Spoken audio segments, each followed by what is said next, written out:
Hello viewers, আসসালামু আলাইকুম। কেমন আছেন সবাই? ঈদের তৃতীয় দিন আমরা গিয়েছিলাম বিয়ের দাওয়াত খেতে। এই কয়দিন যে গায়ে হলুদের ছবিগুলো আমি পোস্ট করেছিলাম বা ভিডিওগুলো শেয়ার করেছিলাম, তো সেই হলুদের পরে এই ফাইনাল রাউন্ড অর্থাৎ বিয়ের অনুষ্ঠান। তো বিয়ের অনুষ্ঠানটি হয়েছিল কালিয়াকৈরের একটি রেস্টুরেন্টে, যেটার নাম হচ্ছে ফুড পার্ক। রেস্টুরেন্টটা ছিল একদম টপ ফ্লোর অর্থাৎ ছাদে। খুবই সুন্দর এবং মনোমুগ্ধকর একটা পরিবেশ ছিল, আপনাদেরকে এখনই দেখাবো। এই তো দেখেন, আমরা পৌঁছে গেছি ফুড পার্কে। দেখেন, জাস্ট ওয়াও!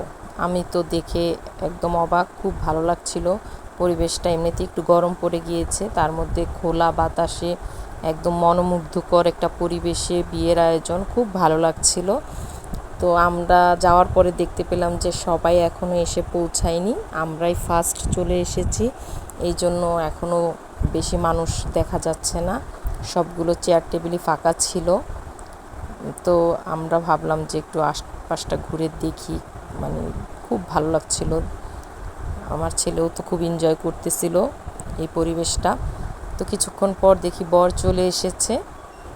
তো বরকে ভিতরে আসা নিয়ে, অর্থাৎ গেট বলে যেটাকে, গেটে আটকে দেওয়া হয়েছে, তার কাছ থেকে কিছু আদায় করা হবে।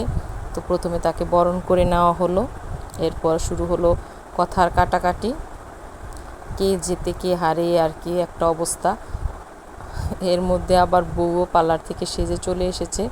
এখন বরকে তো দাঁড় করিয়ে রাখা যায়, বউকে তো আর দাঁড় করিয়ে রাখা যায় না, তাই বরকে রেখে বউকেই ঢুকতে দিয়ে দেওয়া হলো।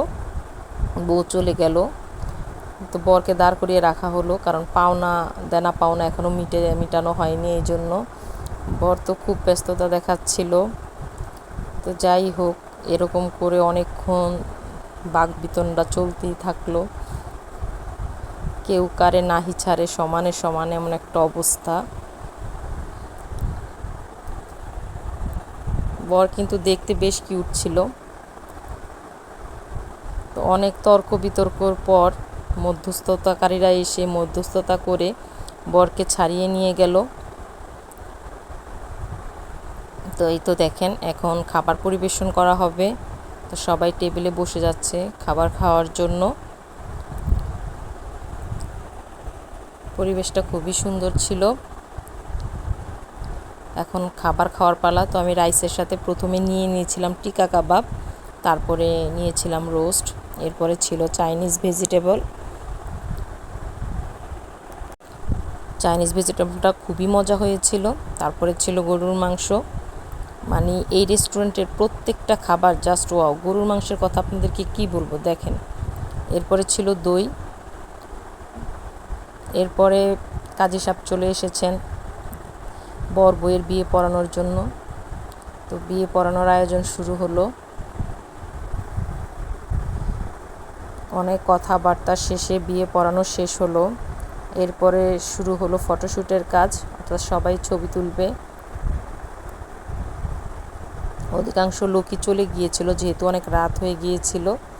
তো টুকটাক ফটো সেশন শেষে আমরাও চলে এসেছি, এই জন্য বউ বিদায়ের দৃশ্যটা আপনাদের সাথে শেয়ার করতে পারলাম না। এই ছিল আমাদের বিয়ের শেষ মুহূর্ত। কেমন লাগলো ভিডিওটা সবাই কমেন্ট করে জানাবেন। আল্লাহ হাফেজ।